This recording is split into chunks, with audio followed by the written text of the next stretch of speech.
Jazakumullah Ustaz Asep, Masya Allah, pemaparan yang sangat runut membuat kita makin paham dan tahu memposisikan apa yang seharusnya kita lakukan.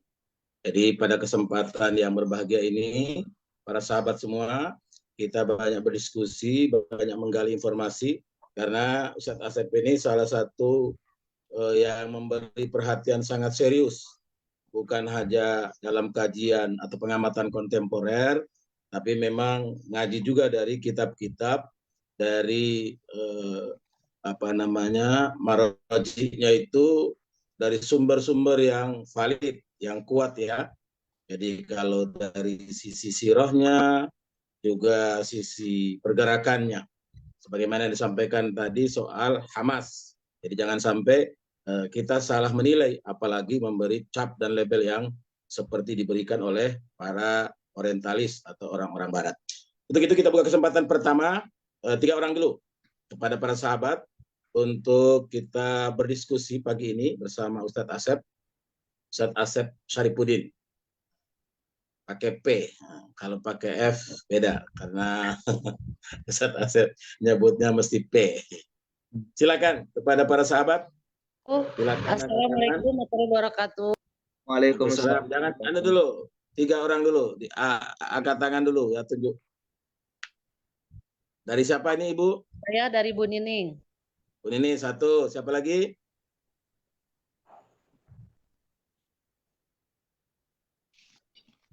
Atau langsung aja dulu ya? Ustadz, yang kedua. Kedua siapa nih?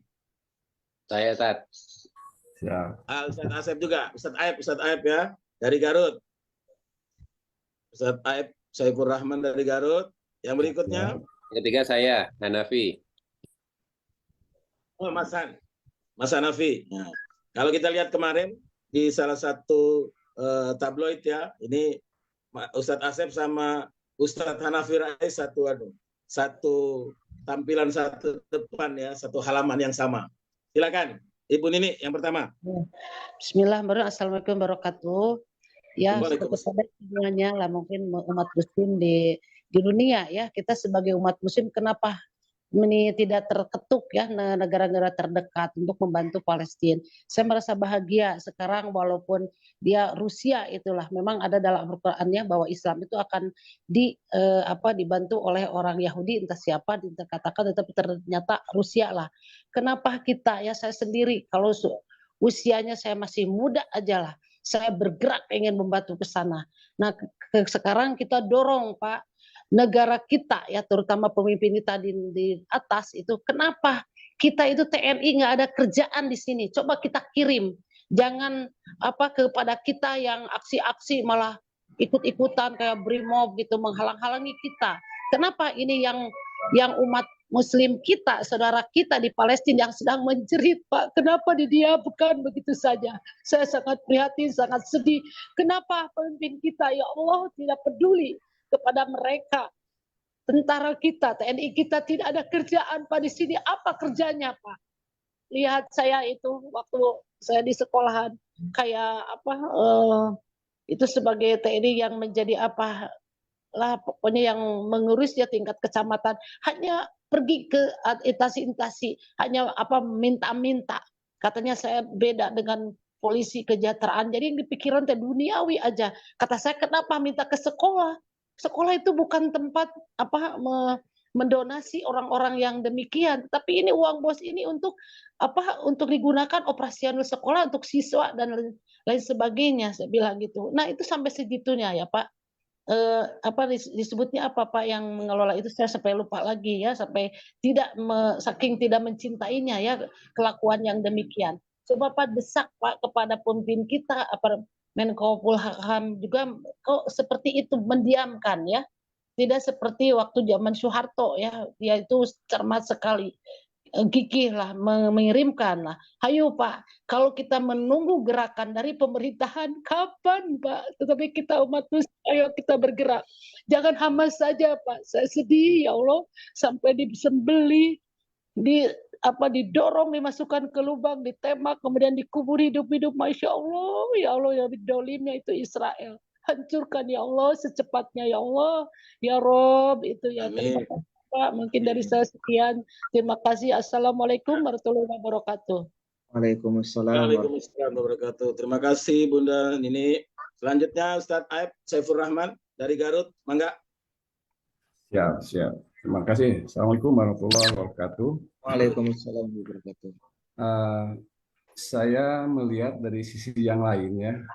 Kalau umat Islam atau kondisi di Palestina seperti yang dijelaskan oleh Ustadz Asep tadi, saya kira itu apa ya? Nggak ada masalah sebenarnya umat Islam itu, tetapi yang jadi masalah itu justru ada orang Islam yang apa ya, yang menyudutkan kita, menyudutkan terorisme, apakah radikal dan sebagainya. Bahkan di Indonesia itu dinarasikan supaya orang Islam itu sendiri ya termasuk orang-orang yang seperti yang disebarkan oleh seorang tokoh ya, tokoh Islam liberal di kita, kok begitu bencinya kepada pergerakan-pergerakan Islam itu. Termasuk kok Wahab itu kan gerakan Ahlus Sunnah, samalah dengan gerakan-gerakan sejak dulu ya, para sahabat dan sebagainya. Kok termasuk di dalam urusan ini juga mereka itu kok suka menyudut-nyudutkan lah pergerakan-pergerakan itu. Itu bagaimana menurut Pak Ustadz Asep sikap kita terhadap orang-orang seperti itu? Terima kasih. Assalamualaikum warahmatullahi wabarakatuh. Waalaikumsalam warahmatullahi wabarakatuh. Makasih Ustadz Aib. Berikutnya Ustadz Hanafi Rais. Silakan. Siap, makasih Ustadz Bukhari, Ustadz Asep. Assalamualaikum warahmatullahi wabarakatuh. Waalaikumsalam warahmatullahi wabarakatuh. Tadi Ustadz Asep menyampaikan kalau secara sejarah pembebasan Al-Quds ya atau Palestina itu dari dua kekhalifahan ya, zaman ketika Khalifah Umar bin Khattab dan zaman ketika dibebaskan oleh Sultan Salahuddin Al-Ayyubi ya. Dan memang menjadi sebuah bisyarah ya Ustadz ya. Mohon saya dikoreksi kalau saya salah. Memang sudah sebuah janji dari Rasulullah bahwa pada akhirnya memang sebelum penghujung di akhir zaman ini memang Palestina itu akan dibebaskan ya. Nah, kalau ngelihat pola sejarahnya, artinya berarti yang membebaskan kan memang justru dari luar, bukan dari dalam Palestina sendiri ya.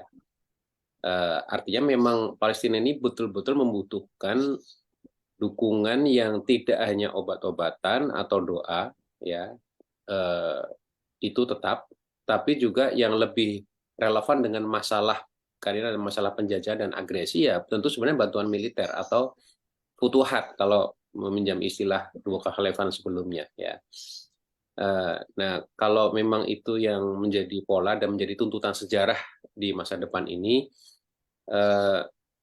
bagaimana Ustadz mungkin punya saran atau pendapat bagaimana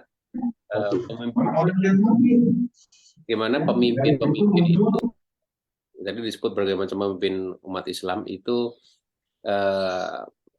caranya bagaimana kemudian mereka ini punya kesadaran yang sama dengan kesadaran masyarakat dunia, karena saya ngelihat tiap hari saya lihat YouTube yang demo besar-besaran bahkan hampir tiap hari itu nggak cuma negara yang mayoritas Muslim. Di London saja kemarin itu 300.000 orang demo, bayangkan coba. 300.000 orang demo. Yang di Amerika saja, negara yang kita anggap paling sekuler, itu demonya sudah masuk ke Capitol Hill. Di Yunani kan simbahnya pengetahuan sekuler saja, ya. Itu pun juga ribuan itu demo, gitu. Sehingga artinya masyarakat dunia sebenarnya narasinya sudah masuk pada pembebasan Palestina, ya. Tinggal kan yang punya kekuatan militer, yang punya otoritas untuk menginstruksi, mengirim pasukan ke sana itu kan negara ya, atau pemerintah resmi ya. Tidak mungkin tanpa mereka kemudian ada pengiriman tentara Muslim gitu. Nah, bagaimana Ustadz mengupayakan jalan ini ke sana? Terima kasih Ustadz. Ya. Barakallahu fikum. Terima kasih para sahabat penanya pagi ini. Langsung Ustadz Asep, mangga. Ya, jazakumullah khairan. Begini Bu Nining ya, kalau di dalam konstitusi negara kita kan yang mempunyai tugas untuk melakukan pertahanan itu adalah TNI, Tentara Nasional Indonesia.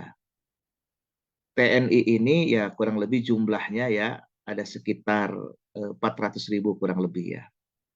Nah, TNI ini ada Panglima TNI. Nah, dari 3 matra. Matra Angkatan Darat, Angkatan Udara, Angkatan Laut. Tapi Panglima tertingginya adalah Presiden Republik Indonesia. Jadi kalau Panglima TNI itu yang paling tertinggi kalau kaitan dengan kebijakan mengirimkan pasukan perang itu ada Presiden. Nah, Presiden itu dibantu oleh para menteri, dalam hal ini adalah Menteri Pertahanan. Dan di kita sekarang nih, kalau dulu kan TNI itu ABRI ya dengan Presiden. Sekarang Panglima TNI itu di bawah Menhan. Nah, jadi dari Panglima TNI ke Menhan, baru kemudian ke Presiden. Jadi kalau Ibu ada keinginan, atau kita semua ya berkeinginan agar TNI kita itu bukan hanya punya agenda mempiting warga Rempang, tapi punya keinginan untuk membantu menjaga ketertiban dunia lah, menjaga atau menolak segala bentuk penjajahan, maka di sini Menhan dan presidennya, terutama presiden yang harus punya otoritas kebijakan. Nah, ini yang kemudian kita saksikan hari ini. Pertama, barangkali dari sisi visi sebagai seorang presidennya itu, ya memang belum mempunyai agenda ke arah sana. Ya, diperparah lagi kan situasi sekarang, ya lebih sibuk barangkali mengkondisikan di Mahkamah Konstitusi agenda-agenda politiknya ketimbang untuk bagaimana caranya mengirimkan TNI ke sana. Nah, ini kan lagi sedang galau karena belum daftar ya ke KPU ya, Menhannya. Jadi kalau misalkan nanti ke depan kita ingin ya, seperti zaman Pak Harto ada yang dikirim ya untuk kebebasan atau untuk menjaga ketertiban, ya mudah-mudahan kalau nanti ganti pemimpinnya, presidennya, nah mudah-mudahan nanti calon presiden yang didukung Partai Umat juga bisa menang ya, atau partai-partai yang oposisi untuk perubahan. Nah, nanti ada kebijakan dari presiden diturunkan ke Menhan, Menhan ke Panglima, kemudian nanti berangkat ke sana. Insya Allah tetap ada satu harapan. Karena bagaimanapun juga kalau dilihat dari rakyat Indonesia ini mayoritas umat Islam dan punya keinginan ke arah sana. Hanya masalahnya salah urus. Nah, saya dulu ya pernah mengutip waktu zaman reformasi statement Pak Amin Rais nih waktu 98. Kata beliau, negara ini adalah negara yang sangat makmur, negara yang sumber daya alamnya luar biasa. Indonesia ini luas daratannya saja 1,9 juta kilometer, lautannya 3,2. Jadi Indonesia ini negara yang luasnya 5,1 juta kilometer, merupakan wilayah terluas di antara negeri-negeri kaum muslimin pada khususnya. Kemudian juga sumber daya alamnya besar. Sumber daya alam kita itu ada minyak bumi, ada minyak langit, kelapa sawit. Ya wah, lautan dibandingkan dengan Saudi jauh. Tapi kenapa kita tidak menjadi negara yang makmur? Tujuan the founding fathers, para pendiri negara ini tidak tercapai.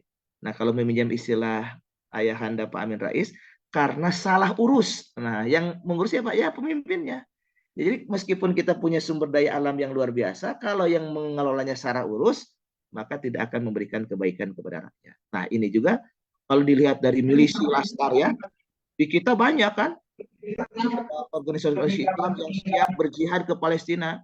Kalau misalkan presiden memerintahkan, menginstruksikan kepada TNI, apalagi membuat pendaftaran bagi para anggota-anggota Laskar, brigade-brigade mau daftar, saya kira dari Indonesia banyak. Nah, ini kan political will dari presiden dan Menhannya. Nah, mudah-mudahan ke depan yang jadi presiden di negeri ini adalah presiden yang selaras dengan harapan, keinginan, doa umat Islam di negeri ini. Presiden yang punya komitmen untuk berjuang bersama dalam menegakkan kebenaran, keadilan, mewujudkan masyarakat sejahtera, dan melawan segala bentuk penjajahan demi tegaknya ijul Islam wal muslimin. Kemudian yang kedua, terkait dengan tadi yang disampaikan oleh Ustadz Aib, beliau menyampaikan tidak masalah itu artinya tidak kaget lah ya kalau orang kafir punya perspektif yang negatif terhadap orang Islam. Tapi yang menjadi lebih masalah lagi atau yang tidak wajar, Nah, itu ketika orang Islam nyinyir terhadap orang Islam. Ini di kita ini banyak aliran-aliran. Pertama adalah dari kelompok liberalisme ya. Ini kelompok-kelompok pluralisme yang senantiasa melakukan degradasi pemikiran, mendistorsi makna syariah Islam, mendistorsi makna jihad fisabilillah, mendistorsi makna khilafah. Ini dia distorsi. Kemudian mendistorsi makna amar ma'ruf nahi munkar, dia distorsi. Nah, ini bukan saja kebetulan, tetapi ini agenda dari orang-orang itu, yang mana di situ juga ada sponsornya. Nah, lalu kemudian ada juga orang yang kurang paham terkait dengan masalah ajaran Islam. Jadi yang dia pahami, seolah-olah Islam itu hanya masalah ritual. Padahal bukan hanya ritual. Kalau kita lihat ya, di dalam ensiklopedia, kalau di Barat, agama itu disebut religion. Jadi agama itu bahasa Arabnya religion. Nah, religion itu hanya hubungan vertikal antara hamba dengan Tuhannya. Jadi dia mempersepsikan agama itu hanya begitu. Padahal kalau di dalam Islam, yang disebut dengan Islam itu bukan hanya hubungan antara kholik dengan makhluk. Nah, kalau kholik itu pencipta, makhluk itu yang diciptakan. Kholako, yakhluku, kholkon, kholikun, makhlukun. Ya.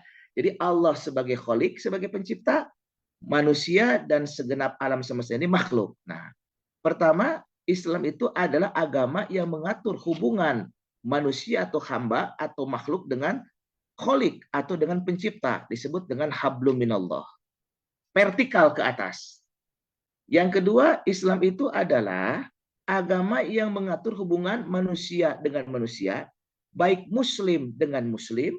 Nah, itu yang disebut hubungan hablum minanas, ataupun manusia dengan orang kafir, tapi manusia dengan manusia. Kemudian yang ketiga, Islam itu adalah agama yang mengatur hubungan diagonal. Jadi bukan hanya vertikal horizontal, tapi ada diagonal. Mengatur hubungan manusia dengan alam semesta, dengan tumbuh-tumbuhan, dengan binatang, dengan udara, dengan alam semesta. Makanya Islam disebut agama yang rahmatan lil alamin. Jadi Islam itu adalah agama yang syamil, mutakamil, agama yang sempurna dan menyeluruh. Nah, kaitan di sini ketika firman Allah Subhanahu wa taala, al-yauma akmaltu lakum dinakum wa atmamtu alaikum ni'mati wa raditu lakumul Islam madina. Islam itu adalah agama yang syamil, mutakamil, agama yang sempurna dan menyeluruh. Makanya dalam Al-Qur'an Allah Subhanahu wa taala berfirman dalam surat yang lain, ya ayyuhallazina amanu dukhulu fisilmi kafah. Wahai orang-orang yang beriman, masuklah kamu sekalian ke dalam Islam secara kafah. Jadi bukan Islam kafah, Islamnya sudah kafah, tapi orang masuk Islamnya. Udkhulu itu dari dakhola. Dakhola ya dakhulu. Udkhulu masuklah, itu fil amr. Artinya kalau ini sebuah ruangan, orang disebut masuk kalau dia seluruh anggota tubuhnya masuk ke ruangan tersebut. Misalkan ada masjid, kemudian ada emperan, kemudian kita mau masuk ke dalam ruangan tersebut. Kalau kita hanya nengok di pintu, begini nih, kalau bahasa Sundanya nolol, itu nongol ya, itu belum masuk, baru setengah badan, artinya baru nongol. Tapi kalau seluruh anggota tubuhnya masuk ke dalam masjid, itu baru disebut masuk. Udkhulu fisilmi kafah. Jadi artinya setiap muslim atau setiap orang yang berKTP Islam yang mengaku muslim, ketika dia masuk ke dalam Islam, udkhulu fisilmi kafah. Masuklah ke dalam Islam secara kafah. Nah, Islam yang samil mutakamil ini ada kaitannya kalau secara singkat, akidah, ada syariah, ada akhlak. Akidah, syariah, dan akhlak merupakan satu kesatuan yang tidak bisa dipisahkan. Islam berbicara ibadah mahdhah, Islam berbicara muamalah, Islam berbicara tentang hukum jinayah, Islam berbicara tentang hukum jihad, tentang siasah syariah, semua diatur dalam Islam.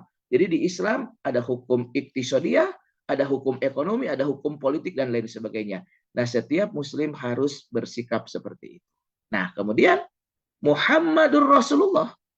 Muhammad itu adalah utusan Allah. Wallazina ma'ahu, dan orang-orang yang bersama Rasulullah. Ini maksudnya kalau zaman Rasul ahlul bait, keluarga Nabi. kemudian sahabat Nabi, dan pengikut Nabi, asyidda'u 'alal kufar, ruhama'u bainahum. Jadi orang Islam itu karakteristiknya bersikap keras terhadap kafir harbi yang memusuhi Islam, bersikap tegas terhadap kekufuran, berkasih sayang sesama umat Islam. Jadi seharusnya kalau kita kepada orang kafir mengedepankan suudzon, tapi kalau kepada muslim mengedepankan husnuzon. Begitu. Misalkan kalau ada orang kafir nih, misalkan dia jadi ketua umum partai, dia datang ke masjid-masjid, membagikan bantuan, mengasihkan ini dan itu. Kita jangan husnuzon dulu, suudzon dulu. Ini ada apa nih? Kok tiba-tiba dia jadi baik datang ke masjid? Jangan-jangan ada udang di balik busang atau apa ya? Atau misalkan ada tiba-tiba orang kafir ketika mau pemilu tiba-tiba pakai peci atau kemudian pakai sorban, atau dia ada misalkan calon misalkan ya ketika dia kesehariannya tidak berjilbab, tapi karena punya keinginan jabatan politik tiba-tiba jadi ukhti. Nah, ini kita harus berpikir juga, ini apa maksudnya? Nah, ada suudzon dulu. Jadi waspada maksudnya, suudzon di sini waspada. Tapi kalau kepada sesama muslim harus husnuzon. Maksudnya begini, kalau ada aktivis Islam, tokoh Islam, terlihat perilakunya atau kata-katanya itu menimbulkan sesuatu hal yang bisa tidak dimengerti, jangan dulu memponis, tabayun dulu. Kenapa bisa begitu? Tabayun dulu. Jadi kalau kepada orang Islam itu husnuzon, baik sangka dulu. Nah, ini juga sama. Kalau kita melihat pergerakan Islam, kenapa Hamas menyerang Palestina? Jangan dulu suudzon, tapi husnuzon dulu. Kenapa bisa begitu? Ditanyakan. Atau kenapa ketika gerakan Islam mendukung? Ditanyakan dulu, ditabayuni dulu. Nah, seperti itu. Terus yang terakhir, ini hati-hati waspada ya.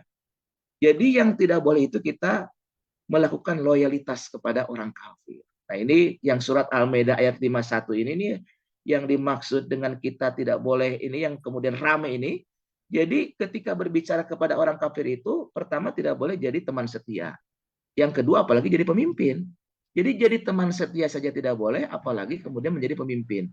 Kemudian kita tidak boleh ada di barisan orang kafir. Kalau kita berada di barisan orang kafir, itu sama halnya dengan mereka. Jadi hati-hati dalam menilai, mensikapi. Ini ada di YouTube ya. Ada ustaz yang ceramah mengatakan, bahkan mengatakan bahwa Hamas itu begini, dia fitnah, berjuang. Kenapa tidak tinggal pergi saja? Wah, macam-macam. Ini karena nggak ngerti masalah. Nggak ngerti masalah, tidak tahu masalahnya, dia mengomentari. Bahkan kalau kepada gerakan Islam kayak gini, di dalam kerangka aktivitas gerakan Islam itu ada 4. Itu tarbiyah.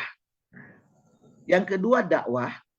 Yang ketiga amar ma'ruf nahi munkar. Yang keempat jihad. Tarbiyah pembinaan ada segmentasinya. Dakwah ada segmentasinya. Amar ma'ruf nahi munkar ada segmentasinya, ada dalilnya. Jihad juga ada segmentasinya.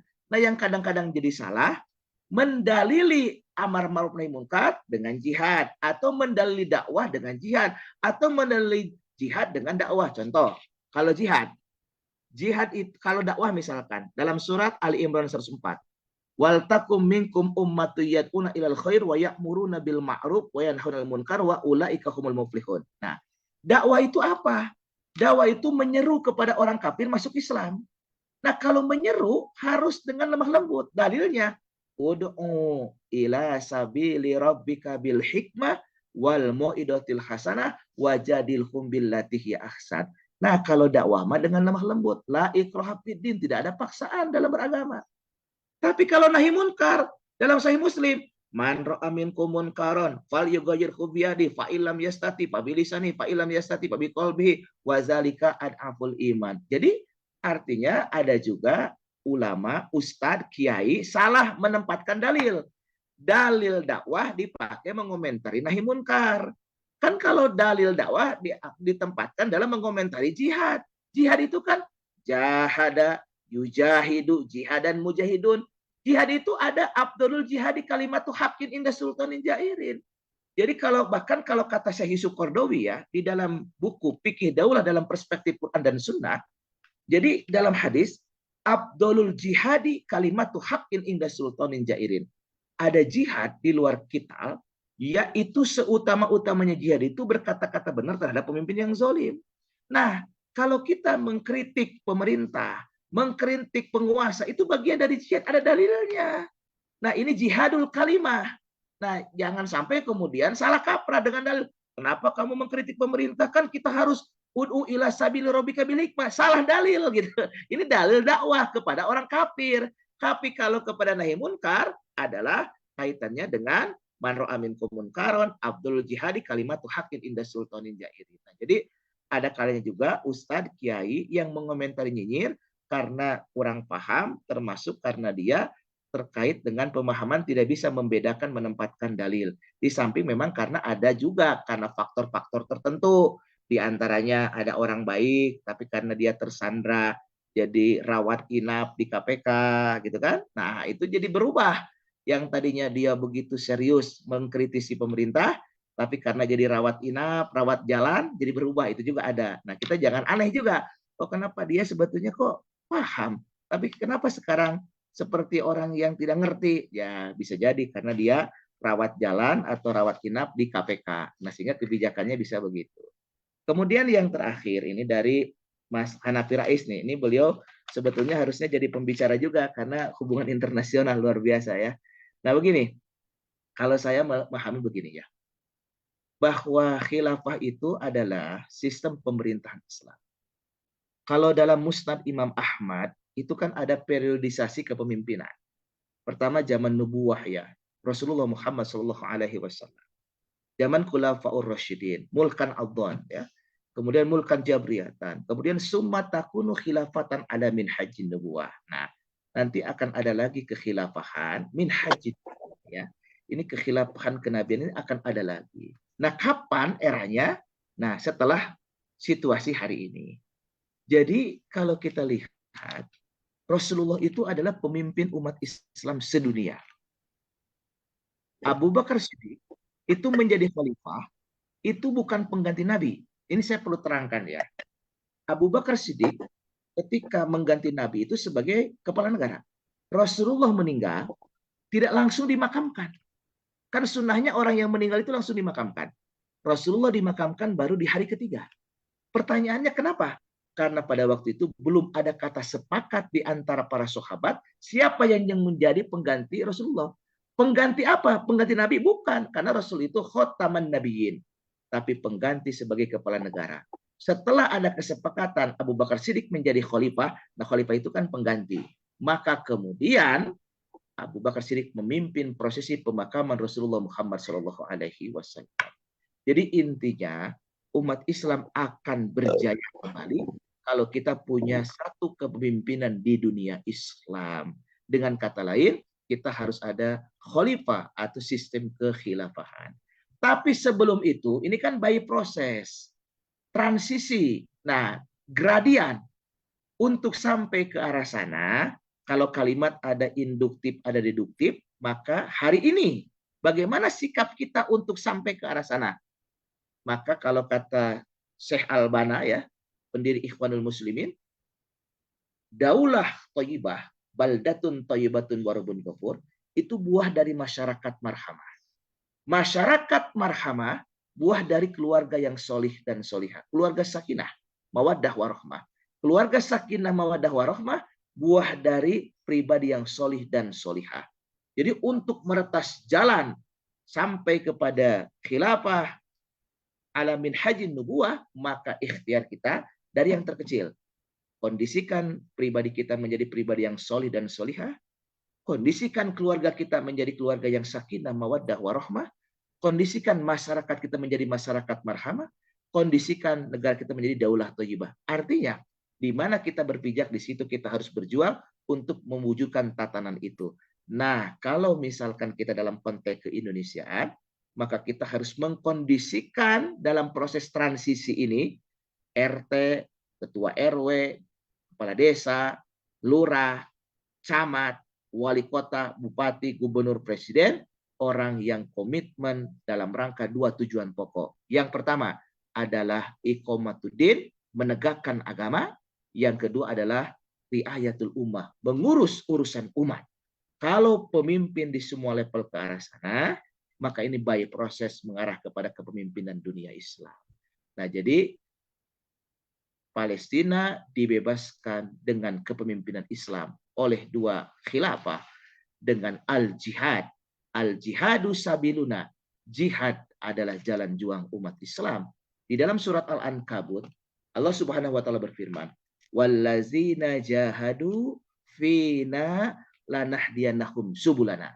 Dalam tafsir Ibnu Katsir, "Wallazina jahadu," dan orang-orang yang berjihad. Siapa yang berjihad itu? Dalam tafsir Ibnu Katsir, Rasulullah Muhammad Shallallahu Alaihi Wasallam, para sahabat dan para pengikutnya sampai hari kiamat. Jadi kalau kita mau ada kemuliaan Islam dengan jihad. Nah, jihad didistorsi. Karena kalau jihad kemudian menjadi cita-cita, keinginan para kaum muslimin, orang kafir pasti lari tunggang langgang. Supaya umat Islam tidak berjihad, maka didistorsi jihad itu dengan teroris. Padahal teroris berbeda dengan jihad. Yang kedua, dengan kepemimpinan tadi. Nah, kepemimpinan dunia Islam itu khilafah. Maka didistorsi juga tentang konsep khilafah dan khalifah. Orang jadi fobi terhadap itu. Kenapa? Karena tahu mereka kalau misalkan umat Islam punya sistem kepemimpinan dunia Islam, maka kemudian orang-orang kafir akan runtuh kekuasaannya. Nah, cuman by proses inilah jangan juga kita abaikan. Nah, jadi kita berpikir global, memulai aksi dari lokal. Nah, dalam konteks keindonesiaan, negara itu miniaturnya adalah partai politik. Partai politik itu adalah miniatur negara. Konsep negara seperti apa yang akan dipimpin oleh kader partai tersebut? Bagaimana kader partai tersebut ideologi partainya? Jadi kalau misalkan sekarang presiden yang sekarang, bagaimana memimpin negara, itulah cermin partai pengusungnya. Karena dia petugas partai. Nah, beda nanti kalau misalkan yang jadi presiden dari partai yang punya ideologi jelas. Nanti juga akan beda warnanya. Maka sebetulnya ikhtiar untuk memperbaiki negara dengan cara memperbaiki partai politik adalah langkah yang tepat. Karena miniatur negara adalah partai politik. Meskipun berjuang tidak semua dengan partai politik. Artinya ada kekuatan yang terorganisir untuk menyatukan berbagai macam konsep, keinginan, dan gagasan. Saya kira itu wallahu a'lam bishawab, Mas Hanafi. Wallahu a'lam. Alhamdulillah, semakin menarik, semakin mendalam, semakin menambah keyakinan kita untuk berada dalam barisan Hamas, Harakah Al-Muqawamah Al-Islamiyah. Jadi gerakan perlawanan. Selanjutnya, berikutnya, ini sudah ada Ibu Setia. Monggo. Terima kasih Pak Ustadz UBM. Assalamualaikum warahmatullahi wabarakatuh.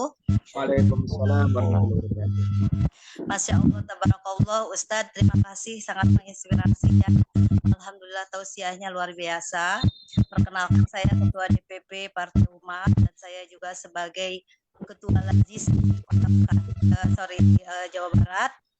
Ya, saya melihat hanya bertanya, tetapi saya hanya ingin menghimbau kepada teman-teman sahabat kita, semua sesama muslim, bukan kita bersahabat dan bersaudara gitu ya.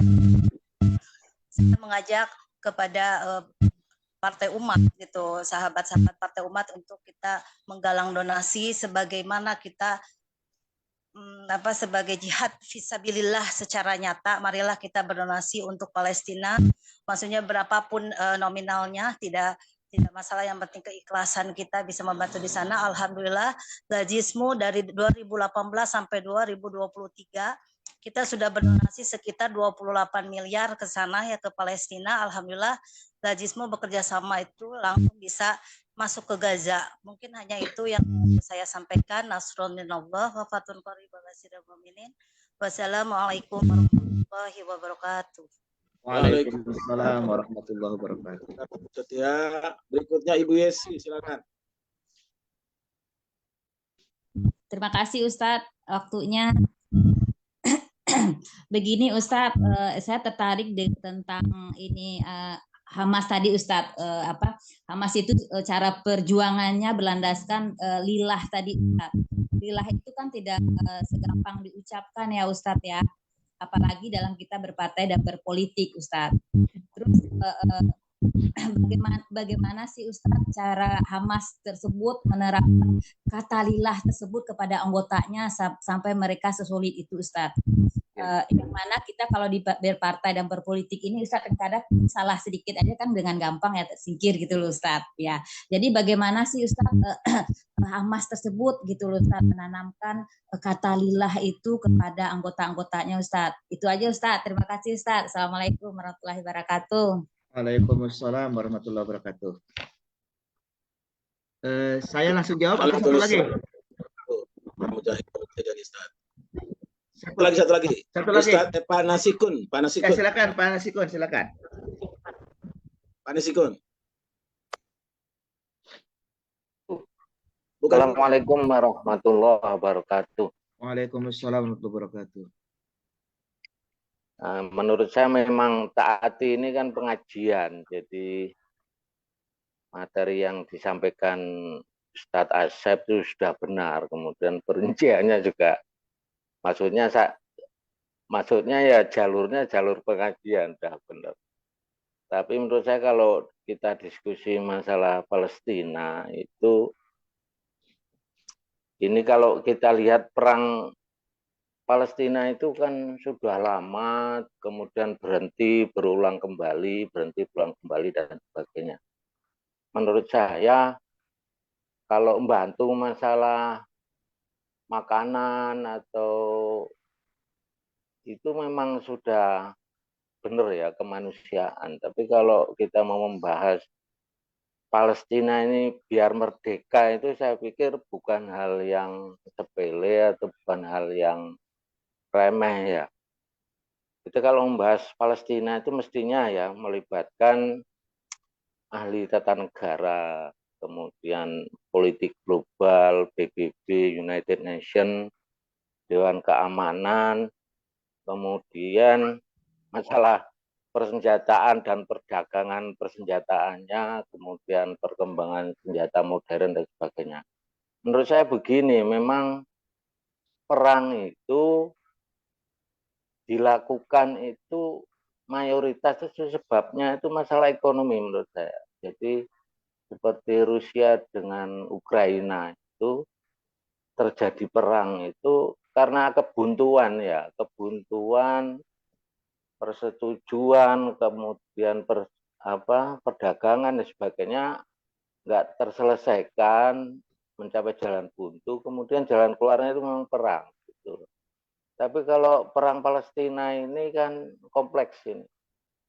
Jadi perang Palestina ini dibuat ajang percobaan senjata-senjata modern, kemudian blok keamanan ya, blok keamanan yang di PBB dengan Dewan Keamanannya itu kan sebetulnya sudah berusaha. Rusia mengusulkan resolusi perdamaian tapi ditolak Amerika, kemudian Dewan Keamanan yang lain diem saja dan sebagainya.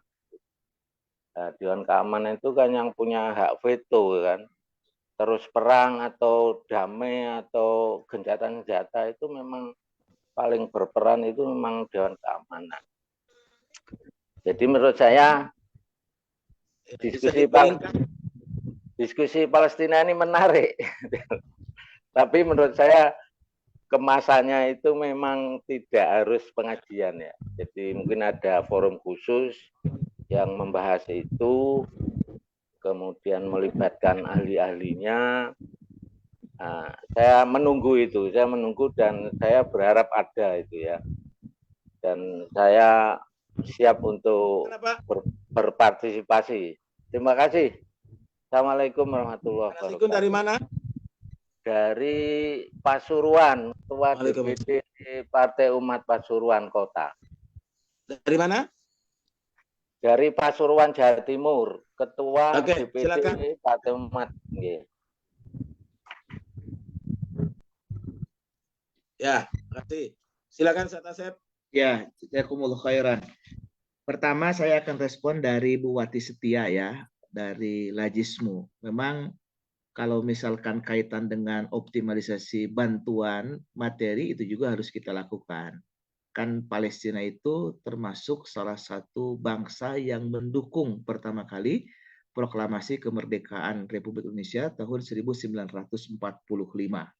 Nah, kemudian bentuk kita menyalurkan bantuan insya Allah akan sangat bermanfaat ya. Meskipun ada yang nyinyir terkait dengan kok kenapa dikumpulkan, ini ujung-ujungnya donasi. Ya kan kita menarik perhatian. Ini insya Allah tidak akan tertukar antara emas dan loyang ya. Mungkin saja juga ada orang yang memanfaatkan situasi itu. Tapi kan itu hal yang lain. Tapi jangan mengurangi nilai kita, niat kita berjuang bi amwal wa anfus ya. Jadi dengan harta, dengan jiwa kita untuk membantu perjuangan saudara-saudara kita di Palestina. Jadi kalau memungkinkan nanti seperti ada khusus ya jaringan-jaringan ya, kan ada seperti KNRP Aman Palestina atau KPA. Jadi bisa jadi misalkan Partai Umat membuat khusus terkait dengan sebuah institusi yang fokus untuk membebaskan Palestina, termasuk di situ ada penggalangan donasi. Di samping barangkali bisa bekerja sama dengan Lajismu ya, lembaga yang dimiliki oleh Muhammadiyah. Kemudian kaitan dengan Ibu Yesi ya, tadi Ibu Yesi itu menanyakan, mohon maaf, tadi lupa lagi saya sebentar, Bu Yesi itu, Ustaz Bukhari. Tentang lillah, Ustaz. Oh iya, lillah. Nah, lillah. Kalau kita melihat dalam hadis ya, ada hadis yang diriwayatkan oleh Al-Bukhari dan Muslim. Jadi ini hadis dari Amirul Mukminin Umar bin Khattab radhiyallahu anhu. Hadis ini redaksinya yang sudah barangkali kita ketahui semua, innamal a'malu binniyati wa innama likulli imri'in ma nawa. Faman kanat hijratuhu ilallahi wa rasul. Wa man kanat hijratuhu ilallah wa rasul. Fa hijratuhu ilallahi wa rasul. Wa man kanat hijratuhu lidunya yusibuha awim ro'atin yankihuha fa hijratuhu ila ma hajaro ilaihi. Nah, ini hadis ya. Sahih Al-Bukhari dan Sahih Muslim. Ini hadis ditempatkan di dalam hadis arba'in nomor 1. Jadi di situ innamal a'malu binniyati, setiap amal itu tergantung pada niatnya. Kalau dalam ilmu nahwu, kalau ada kata innama itu tarkib hasr. Tarkib hasr itu adalah stressing pada kalimat yang ujung. Seperti begini. Innamal mu'minuna ikhwatun. Setiap mukmin itu adalah bersaudara. Nah, artinya persaudaraan di dalam Islam itu letaknya dengan keimanan. Jadi di dalam Islam, meskipun dia adik kakak, sedarah, apalagi hanya sebangsa dan senegara, kalau misalkan dia tidak seagama, seakidah, hakikatnya dia bukan saudara. Makanya tidak ada hak waris. Ini innamal mu'minuna ikhwatun. Atau misalkan innama yahsyallaha min ibadihil ulama. Nah, ini yang takut di antara hamba-hambaku adalah ulama. Nah, ulama di sini adalah orang alim. Nah, jadi karakteristik ulama itu bukan hanya dia berilmu, tapi dia juga takwa kepada Allah Subhanahu wa Ta'ala. Nah, kemudian ini juga sama. Innamal a'malu binniyat. Nah, setiap orang itu yang beramal, yang melakukan aktivitas, yang melakukan pekerjaan, nah tergantung hanyalah berdasarkan niatnya. Wa innama likulli imri'in manawa, dan setiap orang akan mendapatkan berdasarkan apa yang dia niatkan. Nah, barang siapa yang berhijrah karena Allah dan Rasulnya, maka kemudian dia akan mendapatkan Allah dan Rasulnya hijrahnya.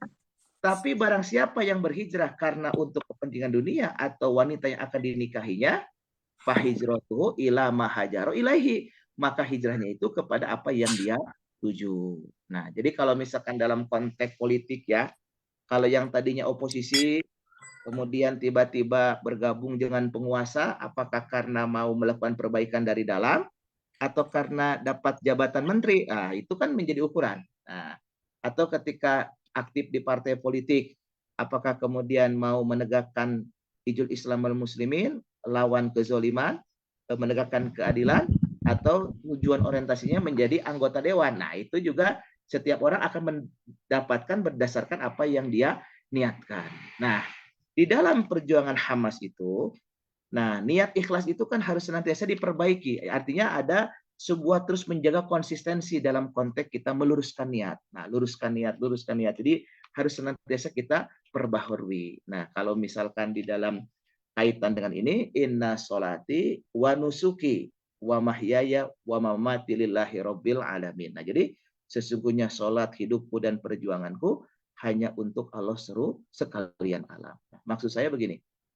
Jadi kalau misalkan kaitan dengan orientasi perjuangan, ikhtiar yang mereka lakukan, nah di samping untuk amniah ya, menjaga keamanan, maka para pejuang-pejuang Hamas ini pada waktu dia berjuang, maka sebagian besar menggunakan penutup wajah. Nah, satu untuk amniah ya, menjaga daripada intaian orang-orang Israel. Yang kedua, memang untuk menjaga niat. Nah, jangan sampai ada perasaan-perasaan ujub, ria, sampai seperti itu diantaranya ya. Nah, di samping dengan riadoh, dengan latihan, dengan pembinaan, menjaga terus orientasi lillah karena Allah.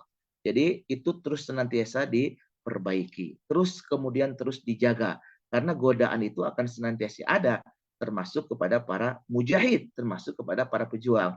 Apalagi kalau aktif di partai politik ini sangat rentan sekali. Nah, tapi bukan berarti kemudian tidak bisa. Kita harus senantiasa menjaga itu. Jadi lillah itu intinya begini, kalau saya. Lillah itu bukan lugu ya. Lillah itu karena Allah. Jadi kita bisa menarik satu bentuk kesimpulan. Kalau seseorang kemudian menjadi anggota dewan atau menjadi eksekutif, punya visi menjadi ke arah sana, tapi untuk ijul Islam wal muslimin lillah. Jadi lillah itu untuk Allah, bagi Allah, untuk Allah dan Rasulnya. Jadi untuk menjaga lillah kita ini adalah kita pastikan aktivitas kita, apakah itu di ormas, di harokah, di partai, jadi apapun, orientasinya adalah untuk Allah dan Rasulnya, untuk ijul Islam wal muslimin. Nah, ketika orientasi kita karena itu terkategori insya Allah bagian daripada lillah kita ta'ala. Nah, seperti itu. Jadi orientasinya itu, lillah itu karena Allah Ta'ala, untuk Allah dan Rasulnya, untuk ijul Islam wal muslimin. Nah, seperti itu. Kemudian tadi Pak Nasrun terkait dengan masalah bagaimana kita mendudukan, memang iya bahwa kaitan dengan masalah Palestina ini harus disurokan, harus dimusyawarahkan, harus dikonferensikan, harus didiskusi panelkan, harus di-FGD-kan. Nah, sehingga ada satu bentuk tindakan-tindakan konklusi yang kemudian akan menjadi sebuah rumusan. Nah, sebagai bagian daripada ikhtiar ke arah sana, maka kalau saya senantiasa mengatakan untuk membebaskan Palestina ini kita juga harus melakukan gerakan out of the box, keluar dari kotak gitu ya. Kalau misalkan pembebasan Palestina hanya bersandar kepada PBB, nah ini nggak bisa. Ini resolusi PBB ini udah lebih dari 30 tentang Palestina, tetapi sampai ada yang tidak bisa menyelesaikan masalah. Nah, jadi kalau saya lebih kepada di samping karena kita sekarang masih dalam keadaan dhaif, lemah, kita berdiplomasi seolah-olah ke PBB, seolah ke publik, tapi yang paling utama itu harus keluar dari kotak. Artinya apa? Pernah ada kemudian situasi yang mana membebaskan Palestina, yaitu tadi dengan Khalifah Umar bin Khattab oleh Sultan Salahuddin Al-Ayyubi, ketika Khalifah terjaga, kepemimpinan dunia Islam terjaga, maka Palestina itu dapat dilindungi. Artinya apa? Dari sisi ikhtiari kita bisa demo, kita bisa bernarasi, kita bisa melakukan perjuangan diplomasi, tapi di luar itu kita harus membangun sistem kepemimpinan Islam dari mulai negeri ini, kemudian nanti di dunia Islam, karena dengan itulah maka kemudian ijul Islam wal muslimin akan tegak. Dengan itulah kita bisa melindungi setiap tanah jengkal kaum muslimin. Seperti itu. Wallahu a'lam bishawab. Begitu Ustadz Bukhari Muslim. Ya, jazakallah khairan Ustaz Asep. Terima kasih. Ini banyak yang masih mau nanya, tapi waktu kita sudah habis. Jadi ditahan dulu yang lain yang belum mendapatkan kesempatan bertanya.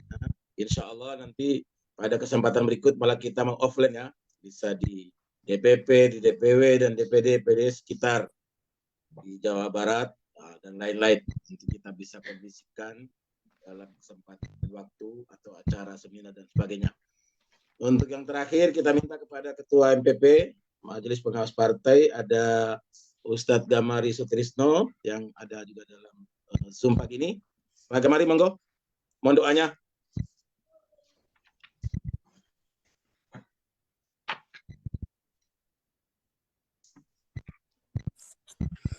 A'udzubillahi minasyaitonirrajim. Bismillahirrahmanirrahim. Alhamdulillah.